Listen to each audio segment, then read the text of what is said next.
It's okay.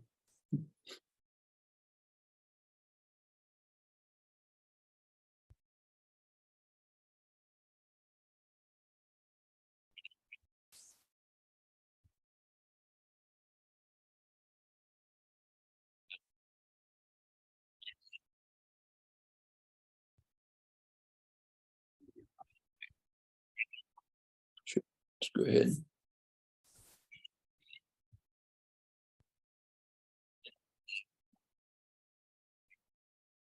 Sure, yeah.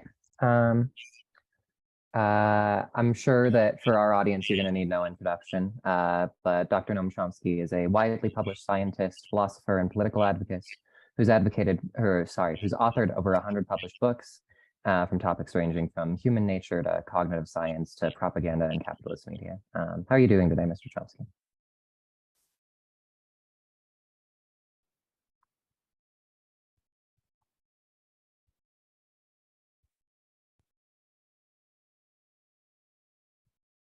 Hello?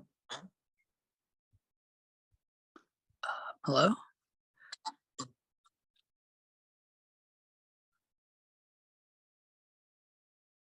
Gotcha.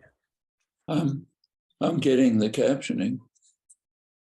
Oh, okay. Sorry about that. Yeah.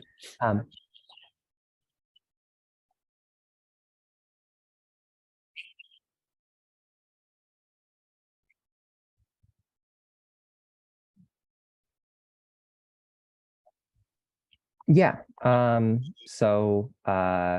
sure you know that tensions in the war have escalated in the last few days.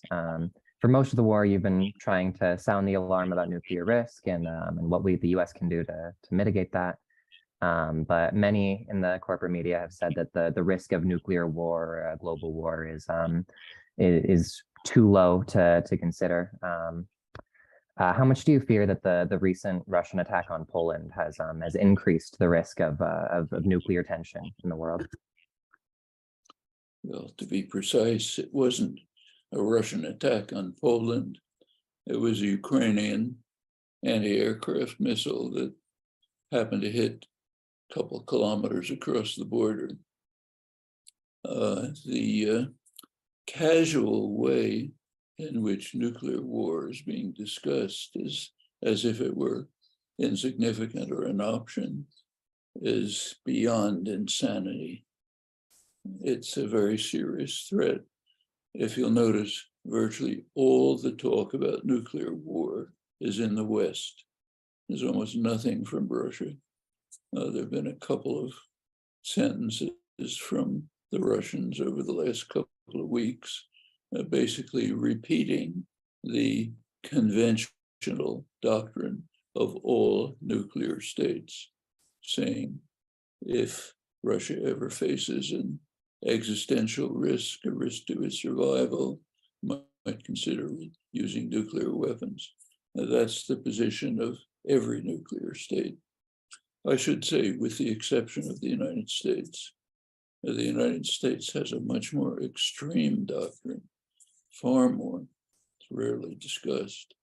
In fact, just late October, there was an announcement, public announcement of a new strategic doctrine, nuclear doctrine, which extensively expanded the US nuclear doctrine. It said, we can use nuclear weapons to give us space for carrying out other actions. That means they are, the way Daniel Ellsberg once formulated it, we're using nuclear weapons all the time. Just as if you and I go into a store and I hold up a gun and say, empty the cash register, and the storekeeper empties it. Even if I don't fire the gun, I'm using it. And that's US nuclear doctrine. There was almost no commentary on this in the press except arms control journals and so on. But in fact, it's not that new. It goes back to 1995, Clinton years.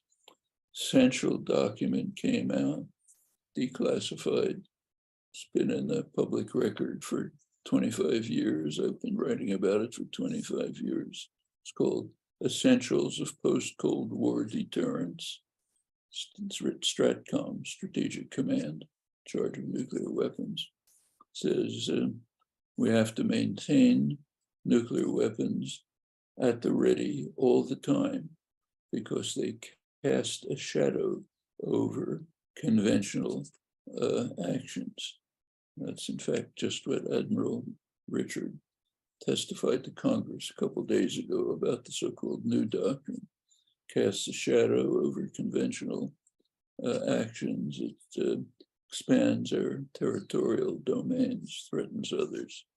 The 1995 document went on to say that we have to construct a national persona, I'm quoting it, of being irrational and vindictive with some elements out of control. That'll really frighten others properly.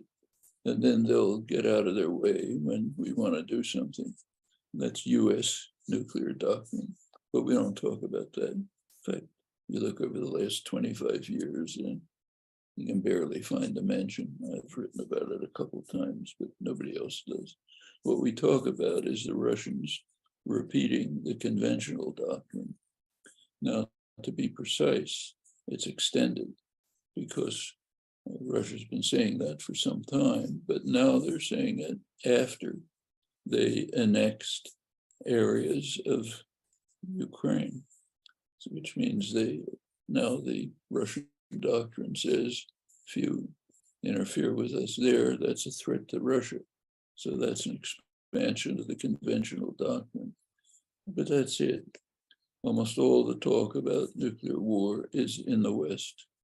And it's downplayed as insignificant, which is completely irrational. You can easily think of scenarios which would lead to steps up the escalation ladder. Once you take them, they're very hard to stop. So take the event that you described, the Ukrainian anti-aircraft missile landing a couple kilometers inside Polish territory. Suppose it had been a Russian missile. Well, at that point, NATO rules begin to apply. Attack on one is an attack on all. So is there retaliation? There's retaliation, could be counter-retaliation. Pretty soon, everyone who's in high places who's ever taken part in a war game knows quickly goes out of control. So it's a very serious danger. And there are other serious dangers, very serious, like the COP27 meetings are taking place in Egypt right now, they're just finishing. We are facing a climate catastrophe that is unparalleled in human history. We're moving close to the point where we'll reach irreversible tipping points, and then it's just on to catastrophe. Nothing much is being done about it. In fact, what has been done, little it has been done, is being reversed by the war in Ukraine. One of the effects of the war in Ukraine is to ramp up fossil fuel production.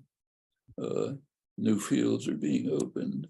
The United States is in the lead and the world lead in natural gas production is being expanded, new fields for exploration to try to supply Europe with liquefied natural gas to replace the Russian gas that had been used.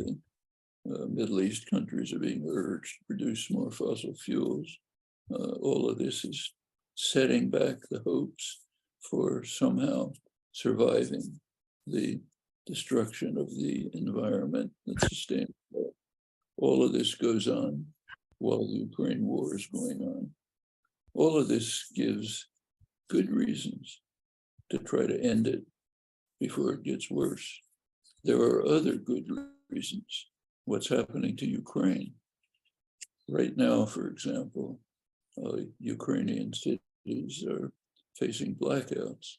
Russia has started hitting energy sources. The West is justifiably condemning this. But notice something. It's being condemned by the people who always accepted and condoned it when we were doing it at a much greater level. Let's look back slightly.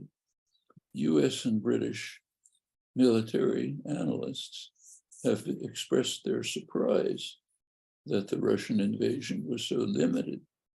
They expected it to be like a US-British action or an Israeli action in the Gaza Strip. You go for the jugular right away, shock and awe, destroy everything, destroy power, energy, water, sewage, communications, anything that makes a society function. Go right for it and destroy it. They haven't understood why Russia hasn't done that. Well, now they're starting to do it. And we're outraged at the horrible atrocities that they're carrying out correctly, except that when we do it much more, it's just fine. Well, that's us. We can, but it is severe. And the longer the war continues, the more it'll go on. In fact, what the United States and Britain, I don't even bother talking about Britain, they just follow along like a poodle follows its master. But the United States and Britain are insisting their formal policy for the last couple of months has been the war must continue to weaken Russia so severely that it can never undertake an action like this again. That's official policy. Notice that policy, whatever you think about it, first of all, it blocks diplomacy, of course, but it's taken on the basis of a ghastly gamble. The gamble is that if Russia is facing defeat, Mr. Putin will pack his bags, quietly slink off to oblivion or worse, and he won't use the conventional weapons that of course he has and everyone knows he has that could devastate Ukraine. That's the gamble. Ghastly gamble with Ukraine. If Ukrainians want to accept the gamble, that's their business. We're talking about us. Do we insist on that gamble? Do we insist on blocking negotiations as we've been doing? So there's so little interest in this topic that it's barely covered. But the little bare information we have is that in April, there were negotiations between Russia and Ukraine under Turkish auspices. Boris Johnson, who's still prime minister, flew to Ukraine and instructed the Ukrainians that the US and Britain don't want negotiations now. He was followed by Lloyd Austin, the US Secretary of Defense. We don't know what he said because there's no coverage, but everything we know is from the Ukrainian press. But he presumably said that what he always says, that the goal is to severely weaken Russia, so no negotiations now. Well, the negotiations collapsed. We don't know why. Maybe that was a factor, maybe not. But as long as we have that stance, there'll be no diplomacy, and we will continue with the wreckage of Ukraine and the side effects that I mentioned. There are others, like millions of people facing starvation because of the restriction on export of grains and fertilizer from the Black Sea region. As I say, it's up to the Ukrainians to decide what they want to do. It's up to us to decide what we want to do. If we want to continue to block negotiations and diplomacy, let's be frank about it. We're taking a gamble that with the fate of Ukraine and the world because of these threats that are coming along. Now, it's interesting that US policy is beginning slightly to soften. in interesting ways. Up until very recently, anyone who mentioned the idea of bringing the war to a close through diplomatic means was vilified, demonized. Even Henry Kissinger, the favorite war hawk, couldn't say it. It's beginning to change a little. The New York Times actually published an op-ed by Charles Kupchan. He's a high figure in the Council on Foreign Relations, which said basically what I've been saying. No reaction. Foreign Affairs, which is the leading establishment journal, has published a couple of articles saying the same thing. They're allowed to get away with it. I'm sure you noticed that some people in Congress, led by the so-called Progressive Caucus, Pramila Jayapal, put out a very mild statement. I mean, embarrassingly mild, saying, let's support Ukraine all the way, give them all the weapons they want, but maybe we should think about a way to try to end the horrors. They had to withdraw it in one day because of the chorus of denunciation for daring to say that maybe we should think of a way out of these horrors instead of continuing them in order to severely weaken Russia. And by now, to test it's saying, said openly, you can read it in the mainstream press. The US is very interested in testing out new weapons, new methods of warfare that will be very valuable for the future. Well, meanwhile, let's face the threat of nuclear war. Let's continue the gamble with Ukraine. Let's keep destroying the environment because we have to pour increase fossil fuel production. Very interesting news item today, which maybe you saw, said that the Swedish government has just released some information on the Nord Stream pipeline sabotage. It's one of the most important events of the recent months, barely reported, which is an indication of its importance. What happened is that the Nord Stream pipeline was sabotaged. Sweden now, I don't know what the word is, conceded the obvious, provided evidence that it had been blown up, which was of course obvious in the first place. Who's likely to have blown up the Nord Stream pipeline? It's owned by Germany and Russia. For them, it's a disaster, both of them. Can you think of anybody who has something to gain by cutting the Nord Stream pipeline? And who's been talking about it for years, saying, stop it, you don't want this. Yeah, I can think of somebody. Can you think of somebody who has the capability to do it? Not very hard. In fact, the US just carried out major naval maneuvers right in the Baltic region, right where it was. But you're not allowed to draw the obvious conclusion from that. That would be a conspiracy theory, anti-Americanism, one or another, ComSimp, whatever the latest term of vilification is. So nobody can say that. If you have a brain in your head, you can think it, but better not say it. And it wasn't said in this article. Just, oh, it seems to be sabotage. Yeah, obviously it's sabotage.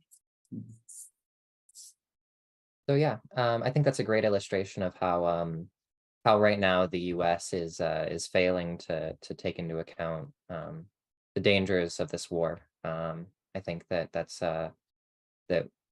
was a great summary of that. I do think though before this war, there was a lot that, or sorry, do you believe that those in power have failed to prevent this war and all of the risks associated with it? Very easy to show.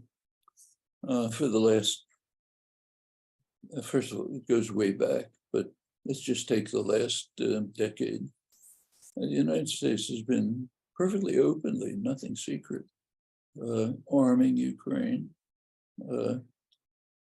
taking steps to integrate Ukraine into the NATO, meaning US military system, interoperability of weapons, training Ukrainians in heavy-duty American weapons. It's been so extreme that US military journals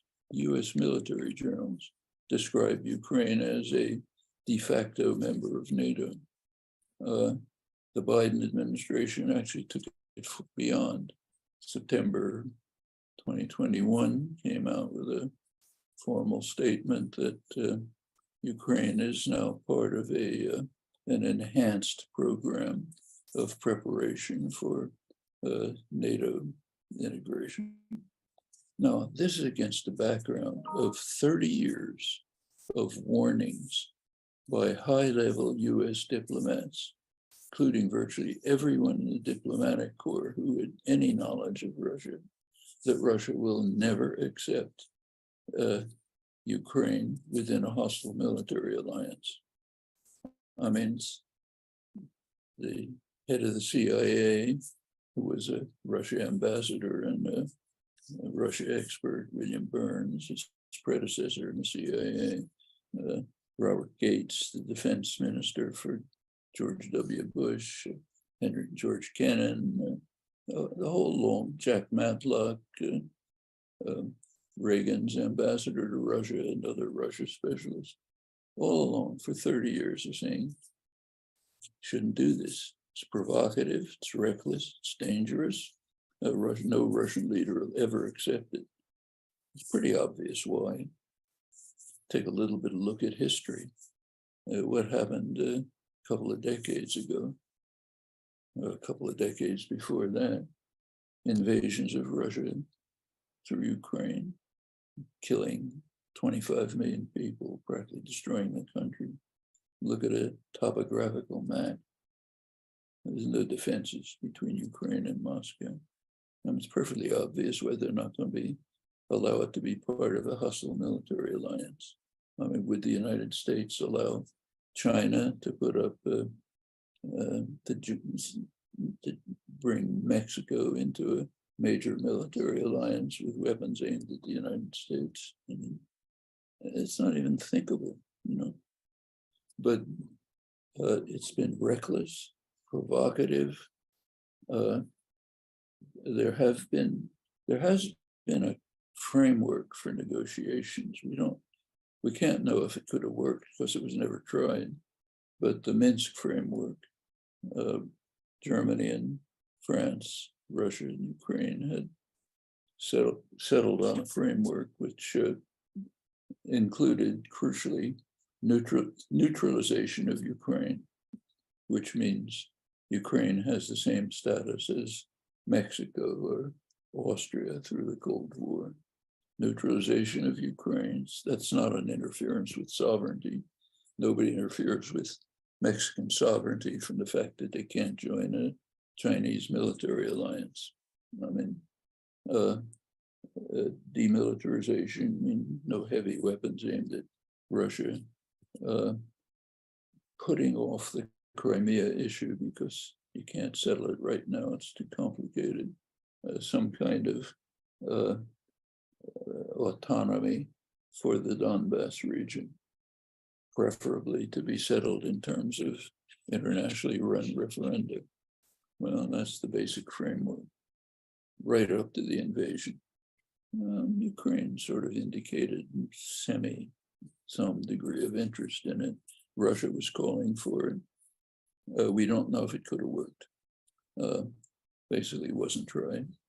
State Department conceded publicly that they had never taken Russian security concerns into consideration, just not an issue. Well, almost none of this gets reported, incidentally, but it's there. Could it have worked? Don't know. Can it work now? Only way to find out is to try. Actually, by now, the options have reduced. That's what happens when you go to war, start a war. Both sides harden their positions. more hatred, antagonism, options are limited. So what are they now? There's one way to find out, the way that you're not allowed to say. Say it in a whisper, try. Okay, that's the one way to find out. The whole world wants that. Almost the entire world is calling for negotiations and diplomacy. That even includes much of Europe. So take Germany, main center in Europe. About 75% of Germans want negotiations right now. Europe is suffering severely from this. The United States is gaining enormously. I mean, take a look at the executive offices of the fossil fuel producers and military producers. They're just euphoric. The United States is just gaining extraordinarily from this.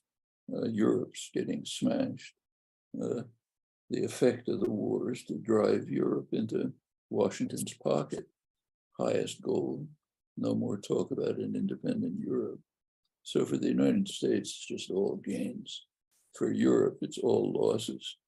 Germany is getting deindustrialized, may not be able to pull out of it. So it's not surprising they want to see if there's an end to this. But the US and Britain, they're the two warrior states. They don't want to hear about it.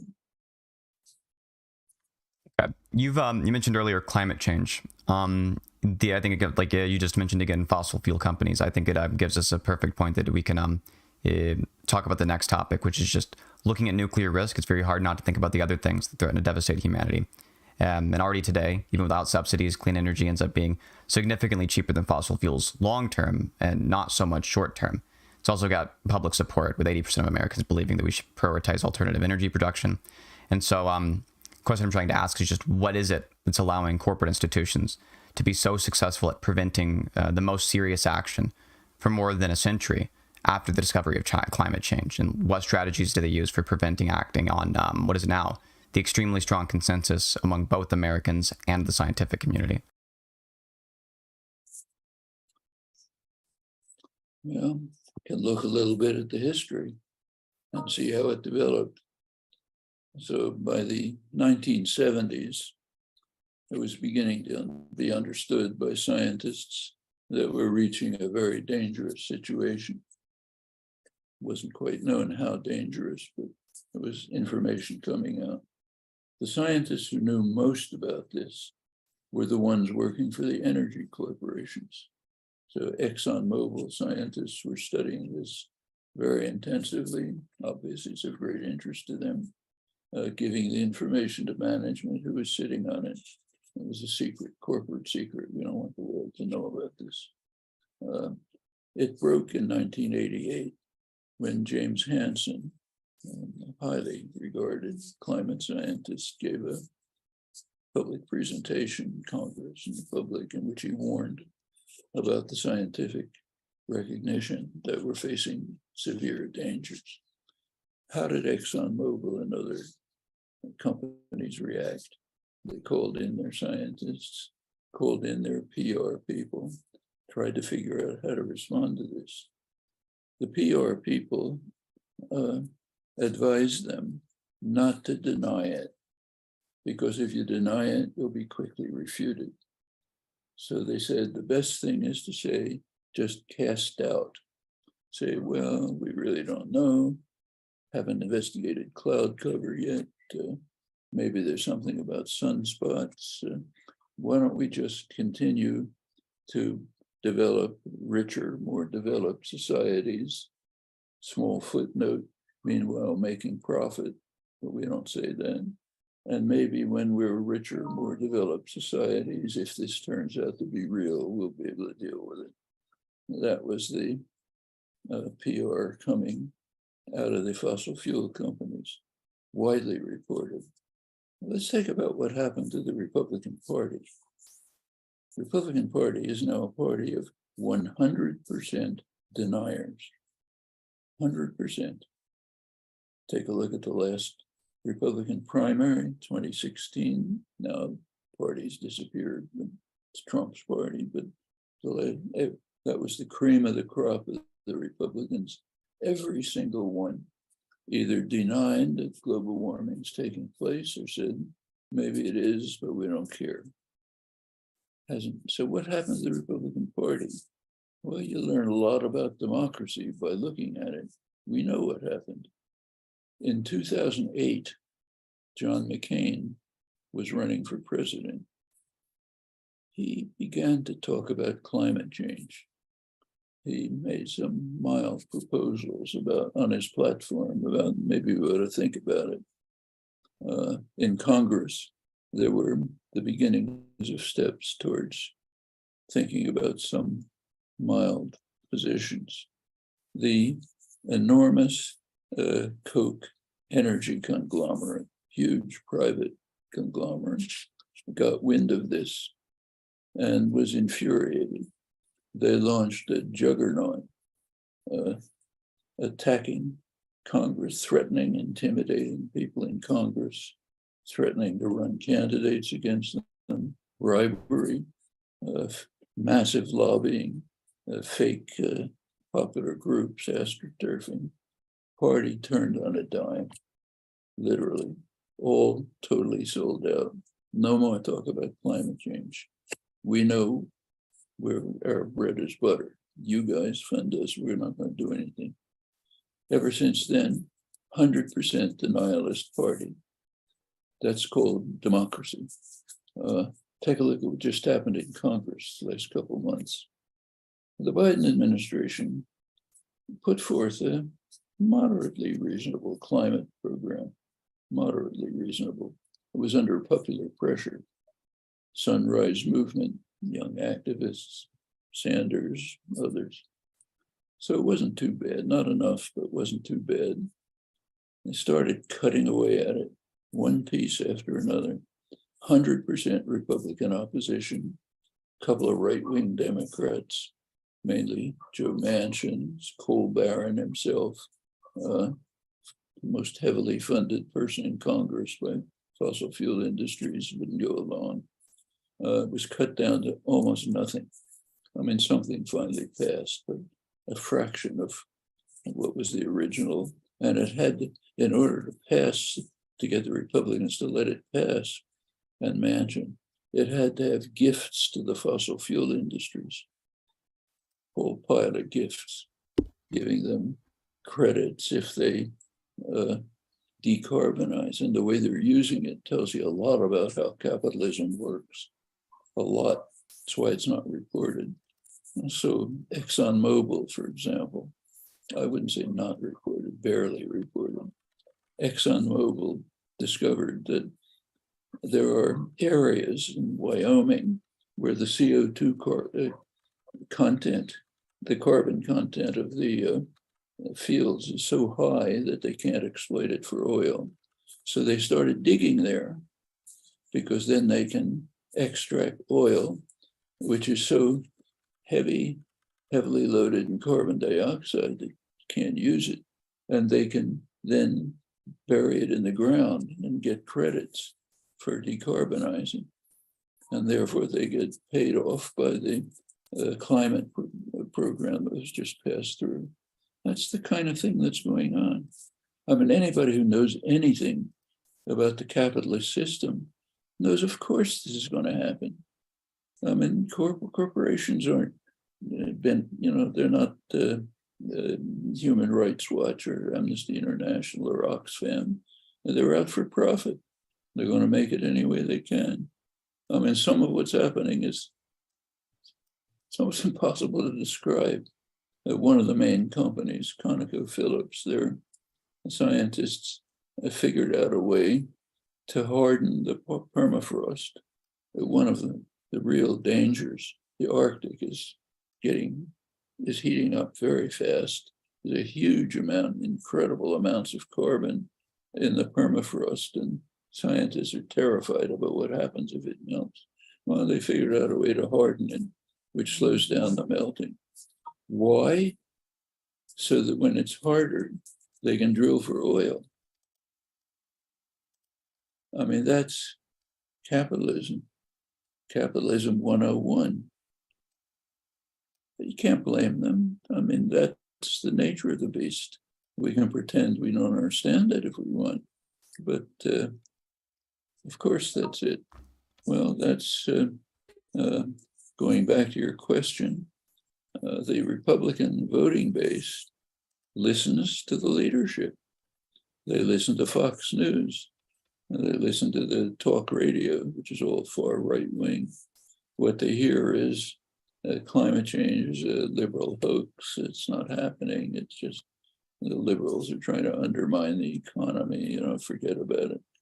Okay, so it's not an urgent issue. Well, that's not easy to overcome.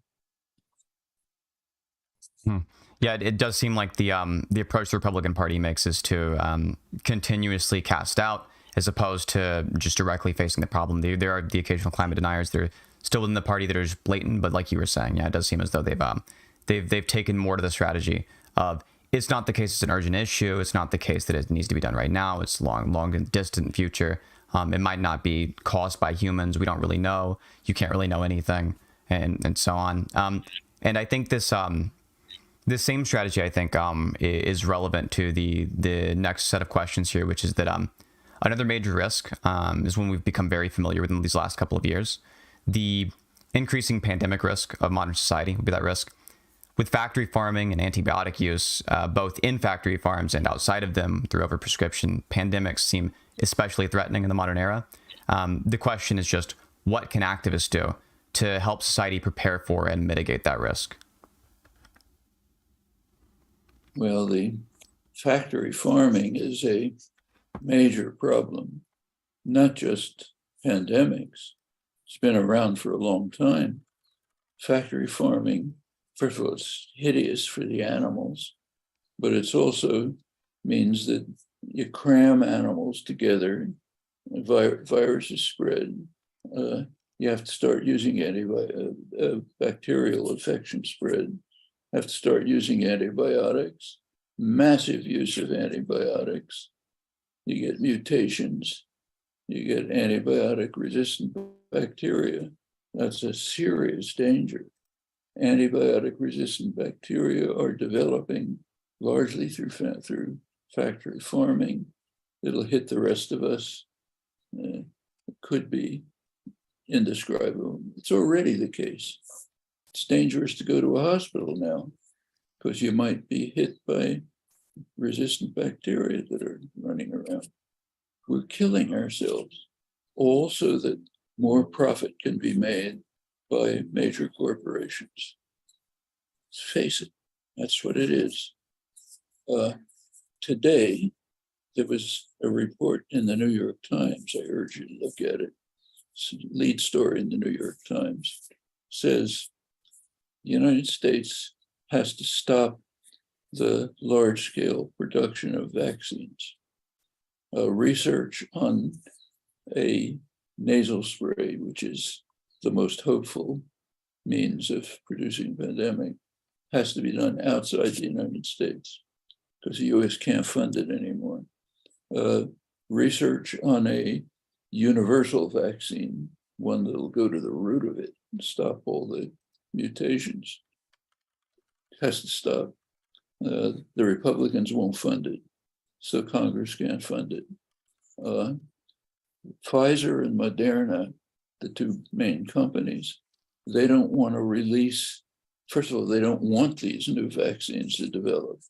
They have a monopoly over vaccines now, so they don't want competition.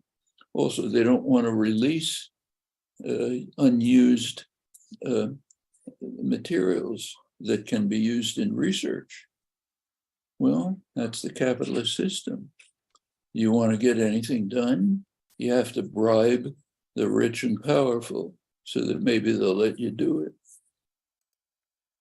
That's the system that we develop and honor. You can't just do it. You have to bribe the rich and powerful, offer them enough, maybe they'll let you do something. I mean, let's give them inducements. We give them enough subsidies, maybe they'll do it. Actually, take a look at subsidies for fossil fuel industries. They're probably about 10 times as high as the amount that the rich countries have offered to the poor to try to deal with the spreading of the developing alternative energy. I mean, it's the whole system is just based on obscenities. It's I mean, we've got to live with it. You can't, you know, this time span for getting rid of this is way beyond the time span for trying to deal with the crises. So we have to work within it, but we shouldn't fool ourselves about what it is. Everything you read just illustrates it more and more dramatically. I think the farm subsidies is a particularly important point here. Ag-gag laws, I think, are also relatively important here. And I think that one of the issues with the subsidies is if somebody says something like billions of dollars have been spent on farm subsidies, it ends up being the case that that's easy to wash away in your intuition. It's very hard to tell how big that number is. But for reference, for the people who are listening in, that if you had $1 million, you would be 0.1% of the way to having $1 billion. It's a drastically different number. The amount of money being spent on farm subsidies is in the 2022 alone is $13 billion. It's massive there.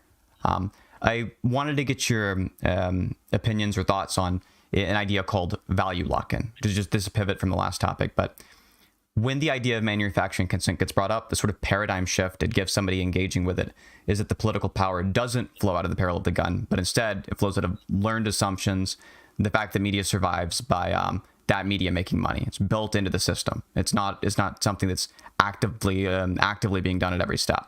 And while I think the origin of the internet was liberating for us, and I think you agree with that, over time it's becoming the case more and more that less of the decisions are even subject to current human bias. And instead, we seem to let pre-made algorithms figure out the complex relations between lots of potential correlates of profit and then profit itself. Or in the case of YouTube, right, or something like that, another correlate of profit would just be the watch time and finding out the correlates between like aspects of the video and likelihood for watch time.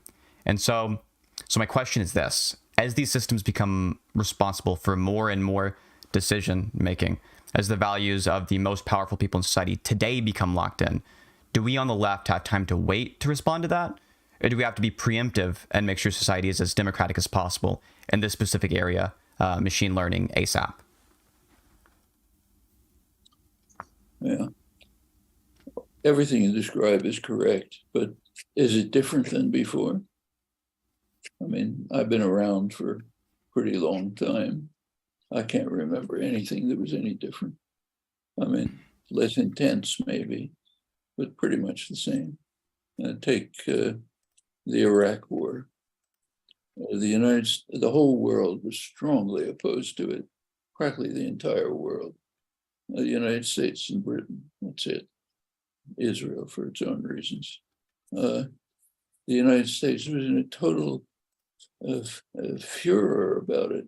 The Senate, the greatest deliberative body in the world, renamed in the Senate cafeteria, they renamed French fries as freedom fries because we can't have French fries. They don't go along with us in invading another country, which nobody wants.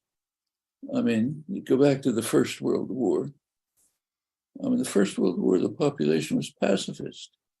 Woodrow Wilson organized the first state propaganda agency. And within about a year, the population was raving anti-German fanatics. We talk about hot dogs. Why do we have hot dogs? Why not Frankfurters? Because you couldn't say Frankfurter, that's a German word. So we have to have hot dogs. Boston Symphony Orchestra couldn't play Beethoven, you know. It was madness. Actually, it was used as a cover by the business world to destroy the labor movement. That was in the background. They used the Espionage Act basically to destroy labor, but under the cover of raving hysteria about killing the Huns. You know? Well, there was no internet. There were no social media. In fact, I mean, I'm not quite old enough to remember that, but old enough to remember the 30s. It was no different. Now there are new techniques, sure. And there are differences, I agree. So the you see them in all kind of ways. I'll tell you a personal anecdote. When I was a kid, I would occasionally get enough pennies to go to a baseball game. It was a baseball game, you know, you'd watch the players and stuff.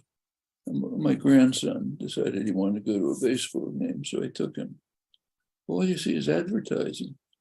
The walls of the station, the players' uniforms, everything's advertising, propaganda. The players are just, they could be for any team, you know, they go where it's not, oh, this is my team, I like the players. It's none of that stuff. I mean, everything has been, I mean, this is as old as capitalism. That Marx wrote about how capitalism has to get into every nick and corner of life and commodify and control it. So we constantly see it in front of us. Yes, so it goes on more and more. And there are new techniques of propaganda, but fundamentally, it's not all that different. It's you go back and look at the earlier cases, it's astonishing. I'll tell you a case from childhood, if you don't mind an anecdote. Back in the 1930s, I was very much interested in the revolution in Spain. I was reading radical journals and so on, going to anarchist offices. Well, one of the things I learned from the left press was that the Roosevelt administration was permitting the Texaco Oil Company to provide fuel to Franco. They had a contract with the Republic, but they broke it and instead provided fuel to the Franco forces. Critically important. That's the one thing they couldn't get from Germany and Italy. They could get guns, they couldn't get oil. So the US had a neutrality act. Anyone who dared send anything to the Republic was bitterly condemned. But meanwhile, they were authorizing shipments of oil to Franco. Well, that was in the left press. It was denied by the State Department and dismissed. About 20 years later, they conceded it quietly, you know, who knows? Well, that was the 1930s. No internet, you know. I think that's the oil makes it almost just a perfect metaphor for all of those issues and how they manifest. While the United States ends up being the driving force of all of the capitalist structures of the world, just because of the amount of power that's concentrated here with our military and our economics. I think it's also important to recognize that we are on a global stage. Many on the left, or presumably on the left, will turn to countries like China as an alternative. But we also see that China is ahead of us in fields like machine learning, publishing, and their social media networks are bigger and more advanced with more data to work with. We also see that they're able to propagandize to us through apps like TikTok. How do we balance both preventing dangerous conflict with countries like this and not allowing the US to be such an imperialist force, while also recognizing that these state capitalist regimes are not something that we can perpetuate for the survival of humanity? Yeah. We can't look forward to the leadership of China for any marvelous developments. But the fact of the matter is, they're nowhere near the power of the United States. They have enormous internal problems that the Western countries don't have. If you look at ownership of the economy, world economy, there's very good work on this done by a young political economist. He's one of the few, Ken Starrs. I think he's now in London somewhere, Reading maybe. He has done very good studies of who owns the world economy. It turns out overwhelmingly it's US-based multinationals. US-based multinationals own roughly half the world economy. It's an astonishing degree of power. They're first or second in just about every area. China's way behind. It takes something like iPhones. They're produced in China, but China gets almost no profit from them. A large part of the profit goes to the Taiwanese or Foxconn that runs it, but most of the profit goes to Apple. Profit is what economists call rent, patents, patent payments, design, and so on. Meanwhile, Apple doesn't have to bother paying taxes because they can pretend that their offices are in Ireland. So they're safe from taxes and so on. And that's how the system works. That's the world's largest corporation. Others are the same. If you look at the military dimension, the US is so far ahead that you can't even talk about it. It's you take a look at the actions that are being taken right now. You can read it in the Financial Times, world's leading business press. So the United States is virtually declaring war on China. It's decided to try to prevent Chinese economic development by making a stranglehold on the components that it needs, chips, microchips. The microchip system is international. The supply chains are all over, Netherlands, everywhere. So the US can largely control them, strangle China, prevent it from developing. That's our policy. Or is China trying to stop US developing? I mean, inconceivable. The United States is setting up what they call an encirclement. It's called encirclement of China with sentinel states, heavily armed with precision weapons aimed at China, South Korea, Japan, Australia, Guam, of course. Is China doing that to the United States? The United States runs huge military naval maneuvers in the Pacific Rim Pack aimed at China. Does China do that in the Caribbean? The imbalance is just overwhelming. So yeah, China's a growing economy. It's a threat to the United States. The threat is it's there. It refuses to follow orders. China's not England. China's not continental Europe. They follow orders. United States tells them you're not allowed to deal with Cuba or Iran. They say, we don't like it, but we obey because we obey the master. That's Europe, of course, England. But China doesn't do that. They say, sorry, we do what we want to do. Utterly intolerable. You can't defy the master. So that's a threat. But that's the main threat. They do a lot of rotten things. That's another question. But that's not the threat. We don't care about rotten things. Support all kinds of countries that do horrible things. But you can't defy the Godfather. And if you do, you're going to suffer. That's the way the world works.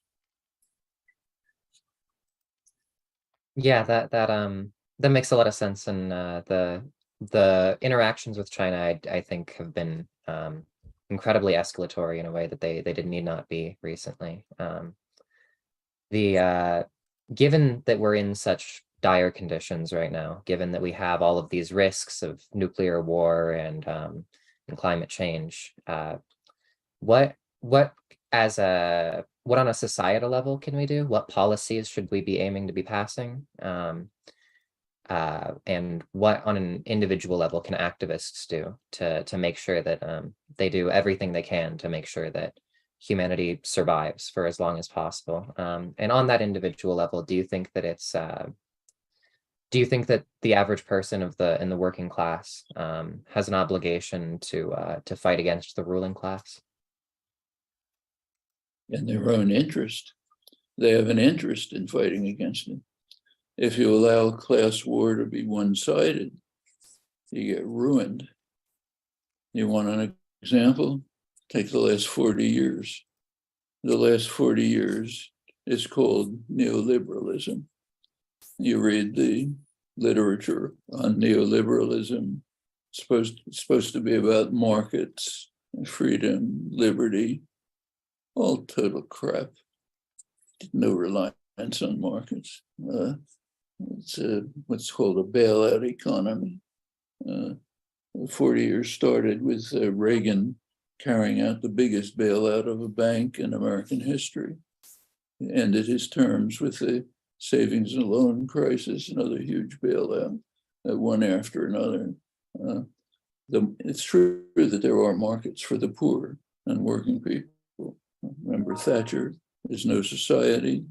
What she meant, I assume, is there's no society for you guys. The rich and powerful have plenty of society. Trade associations, chambers of commerce, the government that they largely run, that's their society.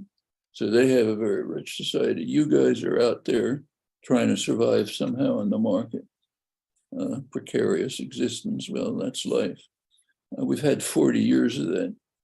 There are actually some measures, and what neoliberalism is in fact savage class war, savage one-sided class war.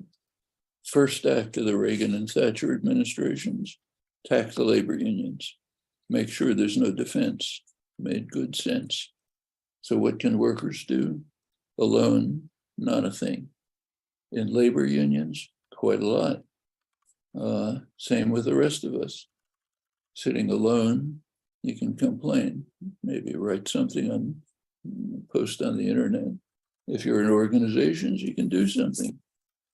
Sunrise Movement, Extinction Rebellion, Civil Rights Movement, Feminist Movement, yeah, get together, you can do things. So what can we do? A lot, quite a lot, and it can have big effects. But not if you allow one-sided class war to go on. In the United States and England, the opposition parties just collapsed. The Labour Party became what was called Thatcher Light. The United States, the Democrats just became mild Reaganites, less extreme, and gave up any interest in the working class, handed them over to their class enemy. What happened just recently with the Labour Party in England is very striking. I mean, Jeremy Corbyn, really decent guy, tried to turn the Labour Party into an authentic Labour Party. Party works for its constituents. Very successful.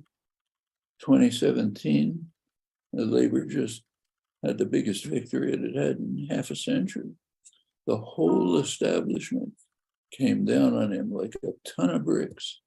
We gotta destroy this guy. You cannot allow anybody to create a popular party of participants who will play a role in determining policy. It'll work for them all across the board. Anti-Semitism was picked as one of the ways to destroy him. It's all been exposed as credible lies and so on. The exposures don't even get reported. You can read them in Al Jazeera, free country. But the point, and now you see with practically kicked out of the Labour Party, which now has to go back to being a Blairite, Thatcher light. Pretty much the same's happened in the Democratic Party here, not quite that extreme. But so with the, going back to your point, alone, not a lot. Together, quite a lot. That's how social democracy was instituted. A lot of progress. Feminist movement, civil rights movement, all kinds of things. There has been real progress, but only when lots of people got together and forced it. You're not going to get any gifts from above. They don't give you gifts. You can force the gifts, or you can dissolve power. Those are the means available.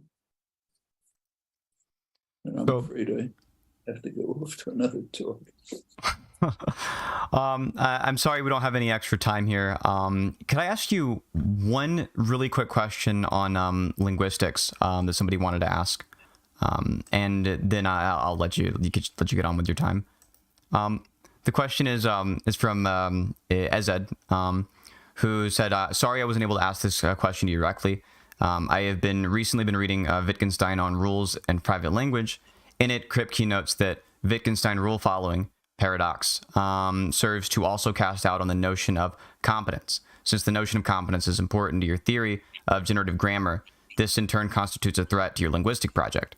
What's your response to the Kripkenstein challenge?" I don't think it's a challenge. I think it's just a mistake. Mm-hmm. I wrote about it 30 years ago. I just gave a talk about it in Saul Kripke's seminar. He passed away a couple weeks ago, but before that I gave a talk on it. I mean, it starts with Wittgenstein's question about when you see an arrow, can't draw it, but with the head pointing that way. Why do you go that direction and not the other direction? Well, he says, you're following a rule. It's a convention, social convention. It's not a social convention.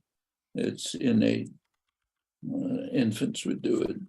Nobody's experimented, but I'm sure you would find that. It's just part of our nature to follow the direction. Well, take the rules of language. They're not conventions. Nobody taught you the rules of language. You don't know them. I don't know them. That's why it takes research to find them out. Just like you don't know the rules that are getting you to see things a certain way.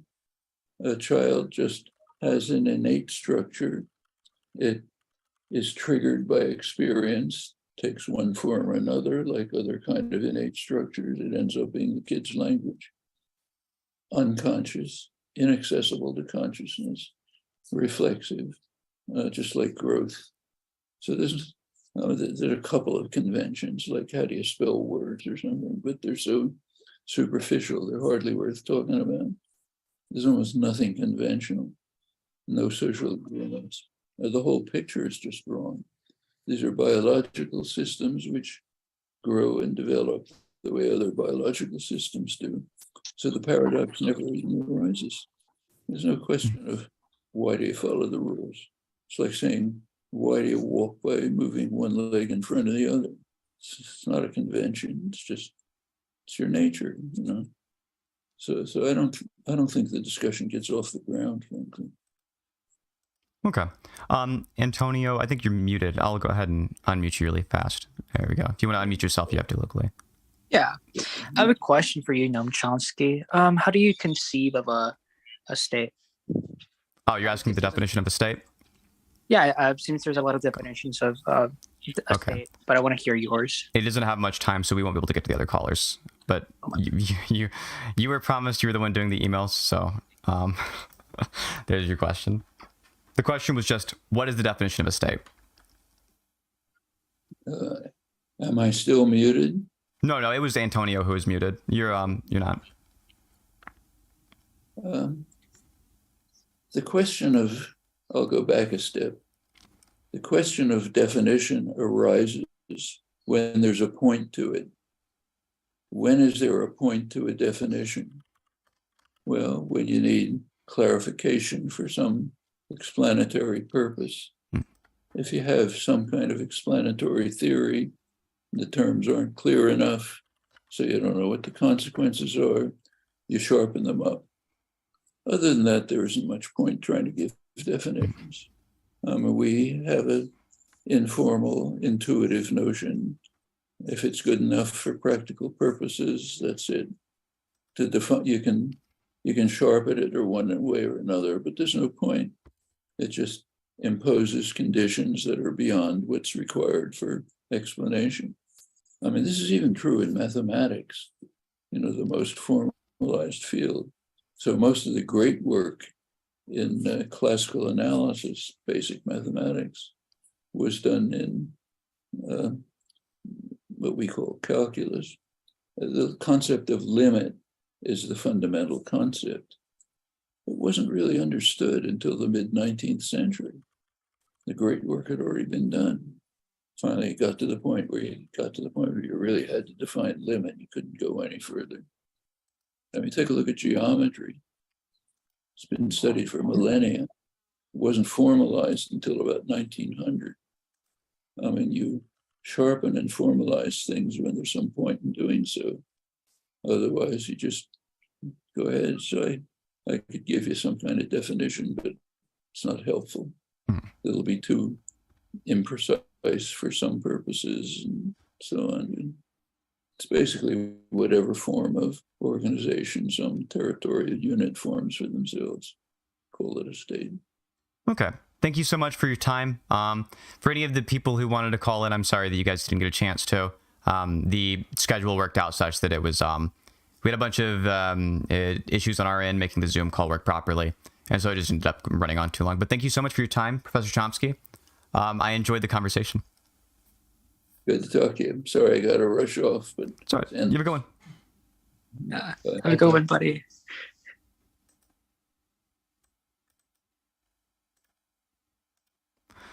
All right. That's that. That's the end of the stream. What does it look like on OBS? It's just a blank. Oh, it's the okay. Well, I feel really bad for those of you who had call-ins, but there was nothing we could do. He is a busy person. It is actually astonishing that he was willing to talk to us. He's wildly more humble than he needs to be if he's talking on the Synth YouTube channel with Dakota Powell and Phoenix Wit. I really enjoyed the conversation. I'm